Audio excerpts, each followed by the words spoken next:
Peter Thomas Fornatal back with you in the Brooklyn bunker once again. As promised, we've got coverage of the HKIR races, Hong Kong International Races, 4 big Group 1s happening Saturday night into Sunday morning. And once again, you can play for free on contestjockey.com. Hong Kong Jockey Club putting up $800 in purse money for this one. Absolutely free to play. Go to contestjockey.com to sign up now. We've got a great show for you live on site in Hong Kong. We've got our man, Andrew Brown, and we'll send it to him right now.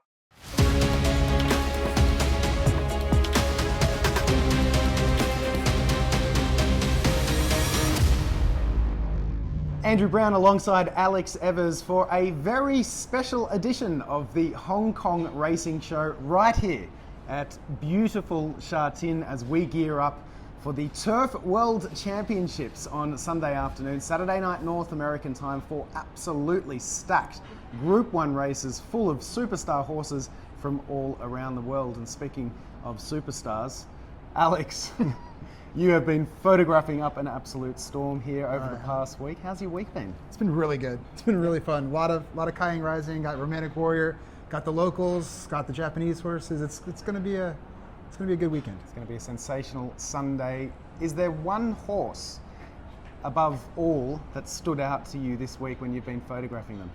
Ooh. Romantic Warriors looked incredible. Like he looks the part, and he looks like he's gotten more confident, more full of himself after the Sudic end, which you'd think would be difficult to go up from there. He's looked incredible. And the local Kaiying Rising, his track work with Zach Purton the other morning on Tuesday was incredible.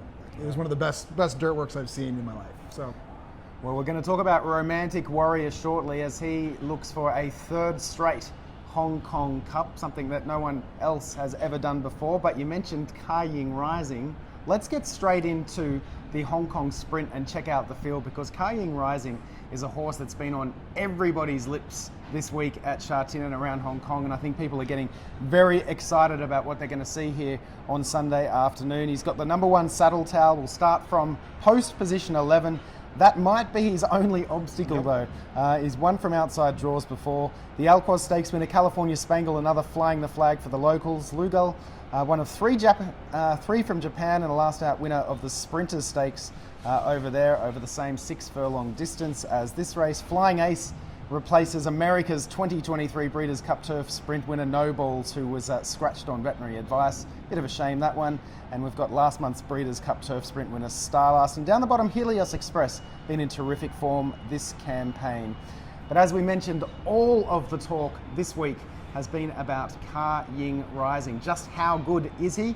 Well, I caught up with his jockey Zach Purton and his trainer David Hayes during the week.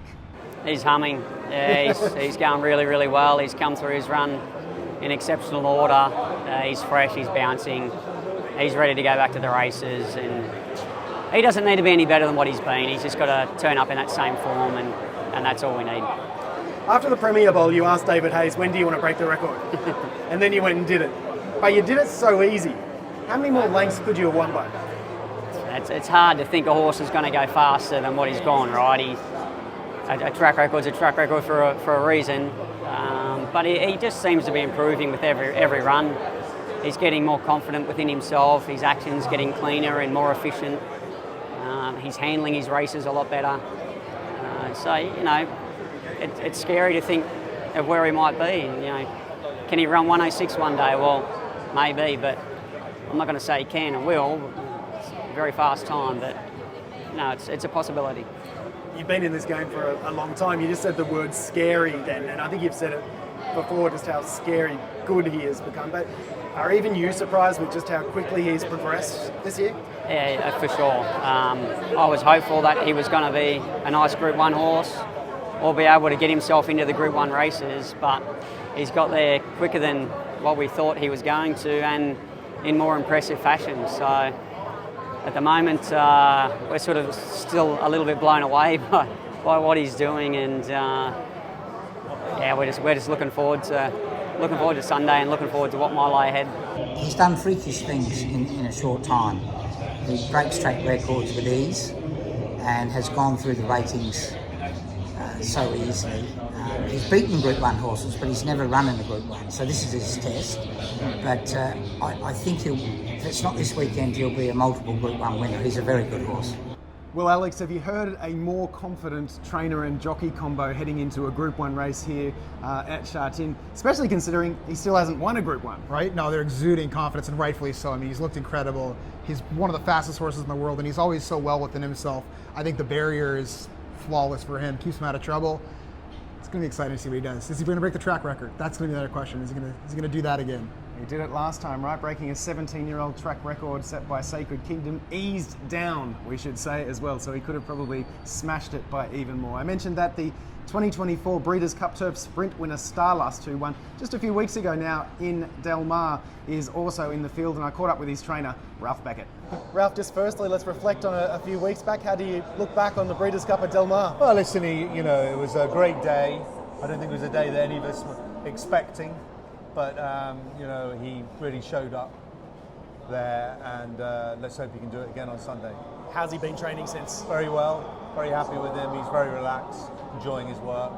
Looking forward to it. Post position 10? So that's tough, but we can't do anything about that. We'll have to cut a cloth to fit. Yeah, and a quick word on what you've seen of YING Rising, the opposition. He looked a monster there a fortnight ago, so he's going to be tough to beat, but we'll do our best.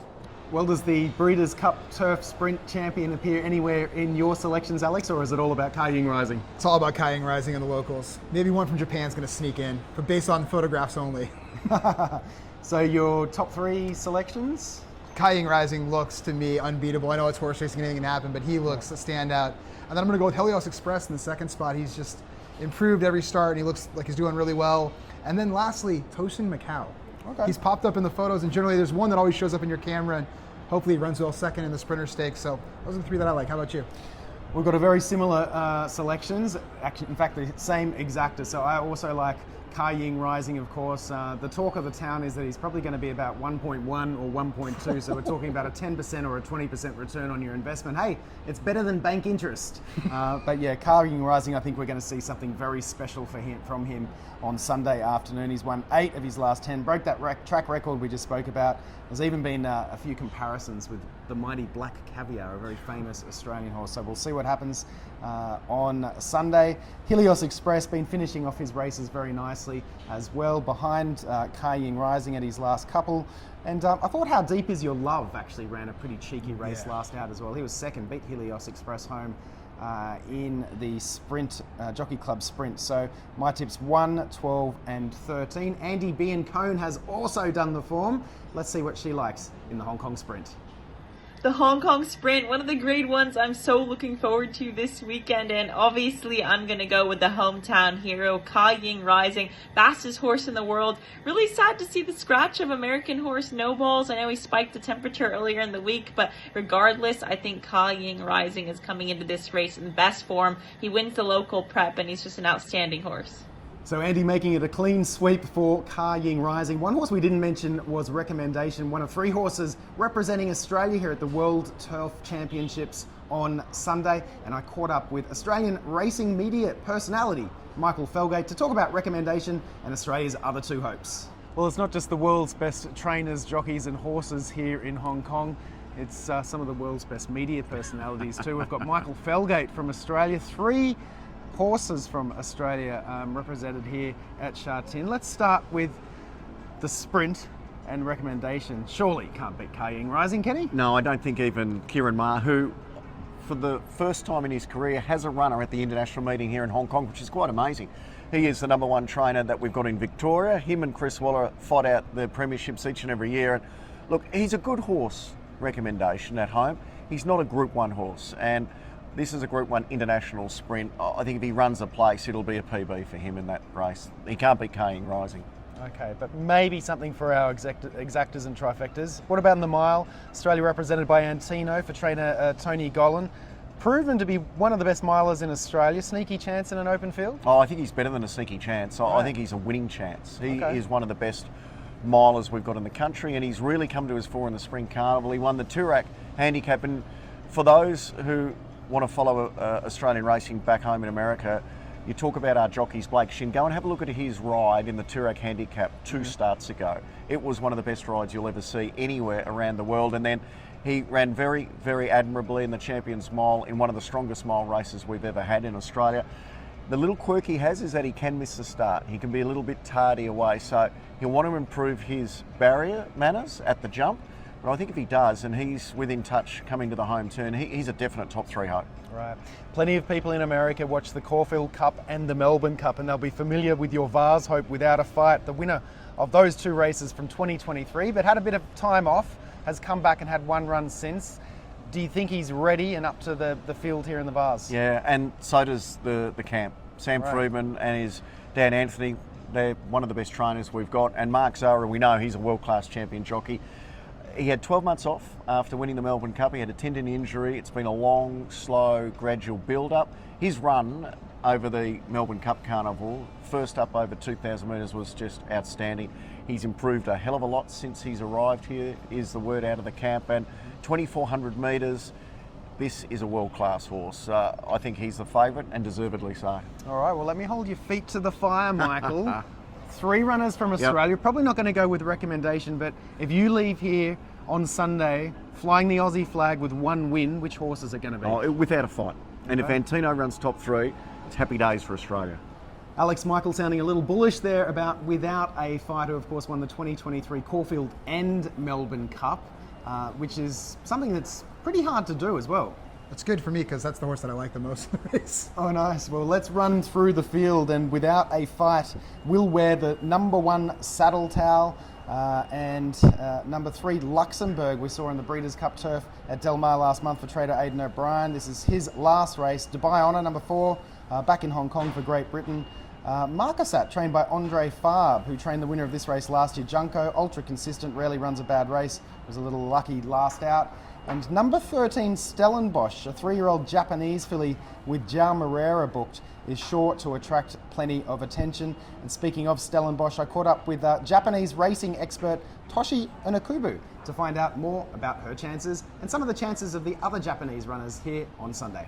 Well, Toshi, Stellenbosch is attracting a lot of attention for the Vase. Why does she deserve to be favourite? I mean, she's highly consistent 3 years of filly, who won the Guineas in Japan, Oka Show, over a mile.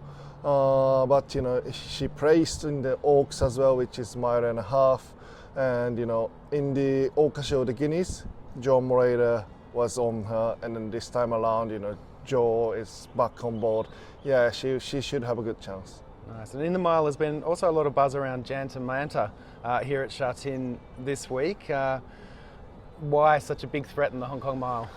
Well, he's top class 3 years old. Not only a miler, he stayed 10 farm, but I think he's a different class. And even the trainer, I have a very good relationship with trainer, and he said before the Group 1 in the May, he said our riders are really confident, and we trained quite a few Group 1 winners, but Janta Manta is a different class, so he can be a champion, that's all I'd say. Right. In the same race, Soul Rush. Now, there may be a little question mark over Soul Rush, but 4th in this race behind Golden 60 last year, and I love the way of that win in the Mile Championship in Japan last out. Yeah, exactly. And Soul Rush is very consistent as well. Never been, never won the Group 1, but he eventually made it. 6 years old, but that kind of thing happens in Japan. The horses got enough time to grow up, and then when they got ready, they're like final product. And then he made it last time out over mile semi-distance and mile championship, and that was career best performance, and it's actually very impressive. So if he got that level, he might be able to compete. Okay, and what can you tell us about Liberty Island and Tastiera in the Cup? I mean, Liberty Island last time out, that was disappointing, and even Dubai, she finished in 3rd in the SEMA Classic. That's disappointing result for her, to be honest. But when she has if she has that ability to compete against Equinox and finishing 2nd behind him, I mean, if it's her day, she should be able to. All right. And Tastiera, we should mention about that Yeah. as well. So last year, Derby winner, and there was Damian Ray, and Damian Ray is on board this time around again. And last time out, he finished in second behind Dodius, who won Tenno Show and Japan Cup very impressively, easily. So yeah, he's one of the best horses in Japan. All right, I'm going to do what our mutual colleague Peter Thomas Fornatail always does to us and hold your feet to the fire. If Japan is going to walk away with one winner here on Sunday afternoon from Sha Tin, Toshi, who's that one winner going to be? Jantamata. Right, Jantamanta. The buzz horse here at Sha Tin all week. Thanks to Toshi, and thanks for joining us on the Hong Kong Racing Show. Thanks for having me, Andrew. Alex, are you with a Japanese runner in the Vase, or are you going elsewhere? I am going elsewhere, but I got the Japanese runner in there with me. I'm going without a fight on top of Stellenbosch and Joe Moreira, and if Joe Moreira wins, this place is going to be electric. Right. Above YING Generation. The Hong Kong horses in these races tend to show up, might not be able to win it, but they might get into the money. I tell you what, there's so many Australians here that I think this place will pretty much erupt too without a fight. Yeah, that's true. And so that horse had about a 12 months off, of course, after winning the Melbourne Cup, but came back with a really, as you just heard Michael say, great first up run in Melbourne, and looks to be going as good as ever. And if he can repeat that form from last year's Caulfield Cup and Melbourne Cup, he's going to be right in this. I am picking number 3, Luxembourg, just as Aidan O'Brien walks past us over there. Hopefully you can hear that. On top, Luxembourg having his last start here at Sha Tin. I think we're going to catch a bit of a price with him as well. He's sitting on a big race here as far as I'm concerned. Won a Group 1 at Yorkshire over the distance earlier on in this season.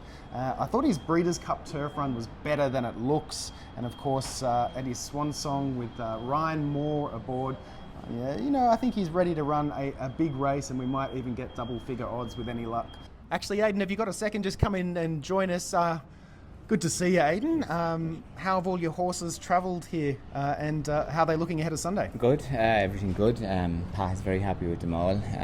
Did a canter on the track again today, and they'll do another canter tomorrow. So far, so good.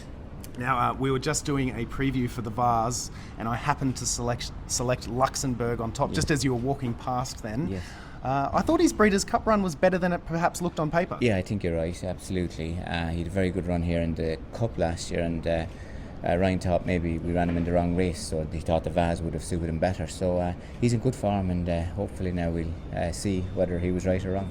Did that win over the distance at Yorkshire earlier in the season give you the confidence then to step up to the 1.5 miles? Yeah, he has form over 1.5 miles, and he won the Coronation over 1.5 miles as well. So he definitely does get it, and gets it well usually.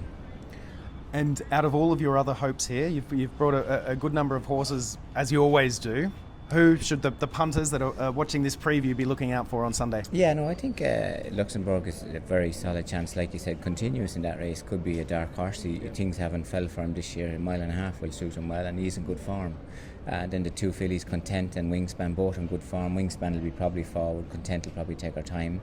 If it's a strongly run race, it'll definitely suit Content. It'll help her to settle, and she'll come home well. And Wingspan is a filly that's improving all the time. Got anything, Alex? No, other than I want this jacket. Okay, Alex, yeah.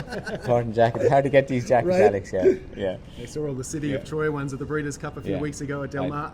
I'll get one sent to you, Alex. Yeah, there we go. Okay. Aidan, thank you very much for joining us. pleasure. All the very best on a Saturday night, North American time. Pleasure. Thank you. Thank you so guys. much for your time. Really appreciate it. Pleasure, lads. Cheers. Pleasure. Cheers, Aidan. Yeah, See you soon. thanks, guys. Aidan O'Brien there joining us just as we were previewing and giving our selections for the Hong Kong Vase. There's the rest of my selections on screen. Number 1, without a fight for me for the reasons aforementioned. I just think he's going really well, and any horse that can win a Caulfield and Melbourne Cup is going to be a threat over the 1.5 miles here in the Vase. And the horse that we also mentioned from Japan, Stellenbosch, for me in third, a big watch on the Japanese runner with, as Alex mentioned, Joe Moreira on board. And this place will get very, very, very, very rowdy if Zhao manages to get a winner on Sunday afternoon after being such a great performer here over the years. All right, let's check in with Andie Biancone and see who she likes in the Hong Kong Vase. Javelotto has a nice Group 1 placing coming into the Hong Kong Vase, as well as 2 Group 2 victories. He's got his regular rider, Oisin Murphy, aboard, who is just an internationally renowned rider. He's a very strong rider, a great horseman, and I feel he really makes a difference on horses. So Javelotto is going to be my top selection in the Hong Kong Vase. We move on to the Hong Kong Mile, one of the more open of the 4 Group 1s on Sunday afternoon. Japan, represented by a couple of live chances. Soul Rush, a last out winner of the Mile Championship. Number 2, Voyage Bubble, won the Jockey Club Mile last out and was second in this race last year. One of the Australian horses Michael just mentioned, Antino, second in the VRC Champions Mile in Melbourne last out to a very good Aussie horse called Mr. Brightside, who's trained by David Hayes' sons. A lot of local faces here that are very familiar to us. Chang Cheng Glory, the Pride of Iowa, and some strong international hopes down the bottom, including Janta Manta from Japan and Lazat from France. Let's hear from French racing expert Catherine Ford about the chances of Lazat on the weekend, and a couple of other French runners as well. Well, Catherine, Lazat in the mile seems to be the best of the chances according to odds makers. Do you agree? I do think that Lazat has a good chance in the mile for trainer Jérôme Régnier. He's a trainer we're going to be hearing a lot about, I think, in future years on the international racing scene. He's already had a winner at the top level internationally with Factor Cheval in Dubai, and then you saw him in Australia, running a really brave second in the Golden Eagle. I mean, that plan had been established right back in the springtime by Jérôme Régnier, who also had Hong Kong at the back of his mind at that time. And I was speaking to Jérôme yesterday. He's really happy with how the horse has kind of come out of Australia. He said that maybe, there were a few things that just didn't quite go his way that day, and he also thinks that the break between the Maurice Guest, which was his previous race back in August in Deauville, and the Golden Eagle, there was quite a long break between them with the whole quarantine and the travel. He hadn't been able to train him maybe quite as he liked, and he thought that the lack of a race might have just told on that narrow defeat. But he's really happy with how he is here. Slight concern about the mile distance, but a really, really high-class horse. He was a 6-time winner, 6 on the trot in France, so a nice horse, and I think he's got a good chance with Christian Demuro. All right, and the French obviously have a terrific record here at Sha Tin too, so maybe the odds makers and yourself are onto one there with Lazat coming out of the Golden Eagle, probably the first horse to do that and come to Sha Tin. And also in the Vase, France represented by a couple of horses there. Which way would you be leaning, Marquesat? Well, France have 11 winners in the Vase kind of over the years, and they won it last year with Junko, trained by André Fabre. André Fabre brings in Marquesat for Godolphin colours this time. Michael Barcelona rides that one. He's got some up and down form. I remember seeing him winning at Longchamp kind of about 14 months ago, and I thought this horse looks like he's going to have a profile of a really top international traveller. That hasn't totally transpired, but he does have some good form, notably just being beaten not by far by Junko in the Grand Prix de Chantilly, a Group 2 over the mile and a half in Chantilly back in the summer in France. He was disappointing last time in Germany, but on soft ground he got a big bump at the start. You can be forgiven for that. So he's got a chance. You've always got to respect André Fabre, 3 wins in the Vase. But the horse that I like, and I think it's going very much under the radar on the international scene, is Iracine. Real rags to riches story. We love this kind of story, ridden here on the track by his trainer Jean-Pierre Gauvin. He went to Japan last year. I think that was very much a learning curve, and the horse, they're so happy with how the horse is training. The fast ground is a question mark for him, but he looks as good as he's ever been, and on his best form he will have a chance. He's he's an each way tip for me. Okay, but confirming if France is going to walk away here with 1 win on Sunday, is it Lazat? I think the best chance for France this weekend is definitely Lazat in the mile for Jérôme Régnier. So Catherine quite keen on the chances of Lazat there, and as I mentioned, a lot of local faces, very familiar faces to us here in this particular race. I caught up with a lot of the connections. Let's hear from some of them, starting with Carice Seaton, the jockey of the Pride of Iowa, Chang Cheng Glory. He's so honest, isn't he? Yeah, I thought last time, after he ran last time, I thought it was a big run. I thought he could have won if he got out earlier. Right. That was my opinion on the horse. I galloped him yesterday, and he galloped really well. And I'm just very happy with the horse. I think he's going to be a big runner on the weekend. All right, Vincent, no Golden 60 this year, but you've still got a terrific opportunity with Galaxy Patch in the mile. How's he been feeling in the mornings? Yeah, he has been very well. One of the best feeling since I've won him from last season. Trial really well, and last race had bring his fitness up. Nice one. And you beat Voyage Bubble 2 starts back, and then he turned the tables on you last start. Were there any excuses? Yeah, definitely. The track was in favor of the backmarkers. That day, whole day was on speed, so the bias wasn't favor us for sure. Although I tried to keep in touch as early as possible from the 600. Don't want to be too far off, but you know, even 3 wide with cover, or unluckily I was pushed out 4 wide at a corner, so it wasn't ideal at all. And that day nothing really come from 3 wide, so it's a bit difficult for us, but he still managed to run third with a very good time, so it's still a good performance. Beauty eternal in the mile. Things tend to go quite well when you ride horses by the name of Beauty in the Hong Kong Mile. Yeah. I've had a bit of luck there, yeah. In the mile races here in Hong Kong, Beauty Only, Beauty Eternal and Beauty Generation. They're all great milers. But this guy, you know, I think he's just beating himself. He's not relaxing. His 2 runs this season, he's just gone way too hard, pulled himself into the ground and gassed himself. So he gets earplugs going in, a Norton bit going on. But he's got to start working with us. He can't win races, clearly, by doing what he's been doing. So I just need him to chill, that's all. Great to hear from some of the local jockeys and trainers with runners in the mile. Alex, your picks, who do you like? I've said Galaxy Patch is the best miler in Hong Kong since back in we started the show. I'm not going to change off one run where he got a little bit hung wide. I'm going to go with Galaxy Patch, although Voyage Bubble, to me, won the draw. It looks like he's going to set a perfect trip with J-Mac. He's going to be really tough to beat. I got him in 2nd place. And then I got the Manitar, Jantar Mantar, kind of the buzz horse around here. Yeah. He's looked really well. A 3-year-old progressive type. I think he's going to get in there and run a big race. Well, I'm going to go with the Japanese runner here, Soul Rush, who I've had a bit of a crush on Soul Rush for whatever reason. I thought, you know, ran really well last year, was 4th in this race behind Golden 60. Voyage Bubble, we should mention, was 2nd in this race behind Golden 60 last year. I think that he's going better this year. He was 3rd behind Romantic Warrior. You were there in Japan in the Yasuda Keenan. I thought that was a good run. And then finally, after I think about his 3rd or 4th attempt last out, won the Grade 1 Mile Championship in Japan. It was a big run. He's as honest as the day is young. Looks set for a big race here. So Soul Rush for me. Love Galaxy Patch as well. I'm with you there. I think he can turn the tables on Voyage Bubble. Whether that will be good enough to win, I'm not sure, but I've got him in for 2nd. Thought he was unlucky last time in the Jockey Club Mile. There's a few excuses. He'll appreciate a faster tempo here as well.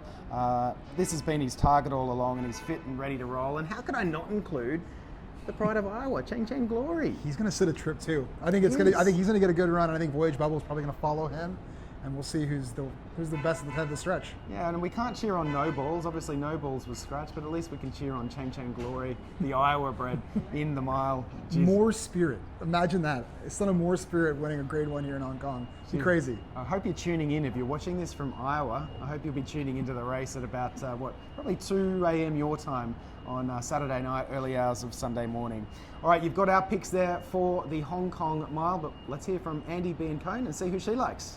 I am so excited for the Hong Kong Mile. Voyage Bubble is my top selection all day. He was my pick last time out after a brutal trip in the Sha Tin Trophy handicap, but last time in the Jockey Club Mile, he absolutely smoked the field, and I think he's going to do the same thing. I'm really going for horses who have done well in their local preps, and Voyage Bubble makes all the sense in the world to me. So Andie keen on Voyage Bubble there in the Hong Kong Mile. Time to look at the final Group 1 of the day, the Hong Kong Cup, where Romantic Warrior is looking to make it 3 straight and become the first horse in history to do so. Looking at the field, and Romantic Warrior couldn't have looked more impressive off the bench in the Jockey Club last out, winning ease down. A big international contingent here, including some strong chances from Japan in Tastiera and Liberty Island. And Aidan O'Brien has a 2-pronged attack with Content and Wingspan. But the big story of this race is, of course, Romantic Warrior. And let's hear from his jockey, James McDonald. He's in superb form, and he's going to be awfully hard to beat. He's probably peaking up better than he did last year for the same race, so we're looking forward to Sunday, and bit of luck, we get a nice barrier and make things a bit easier. We see a lot of horses that, you know, a Black Caviar who's just obviously fast, or a Frankel who's just obviously better. I look at this horse and think, A, he seems to respond to what you want him to do in a race, and B, he seems to know what he's doing. Well, he's the most push-button horse you've had much to do with in terms of, I think the closest would probably get to him was Animo, and he was a phenomenal horse, 9-time Group 1 winner, and this horse is trending the right way, but he's just the perfect racehorse. He's got gate speed, sustained speed. Doesn't matter whether it's wet, dry, fast tempo, slow tempo. He's pretty much unflappable over the mile and a quarter. And look, it's going to be no easy task. Obviously, the Japanese are coming here in strong force, and so we need the right run. But he's the right horse to do it on now. Alex, you can tell when James is talking about Romantic Warrior that this horse just means so much to him, doesn't it? Yeah, it's incredible, and the relationship that they have together, it's unlike anything else. And I think he's going to put on a show. I think his form and his condition, he's coming into this race better than last year, where he had the Australia trip and he had all those hard races. He's coming in at peak form now, and I think we expect to see more of that first run where he had the 159 for the 2,000 meters. I think we're going to see him put on a real show for us. Yeah, I tend to agree. It was just such an incredible season last year for Romantic Warrior. 5 straight Group 1s in 3 different countries, starting in Australia, ending in Japan with the Yisadakina. But as you say, he's had some time back home now.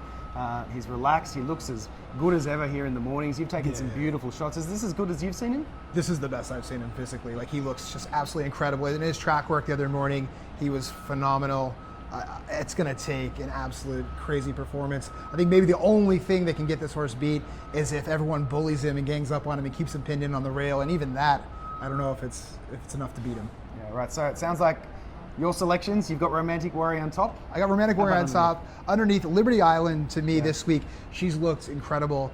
In Dubai, she was a little unsettled, kind of nervous. She never really settled in, and since Sunday morning here, I've seen her every day, and she's gotten better, more confident, very happy, well within herself. I think she's going to run a huge race. Is it good enough to beat Romantic Warrior at her best? Probably not, so I got her in for second. I like it. Yeah, Romantic Warrior for me on top as well.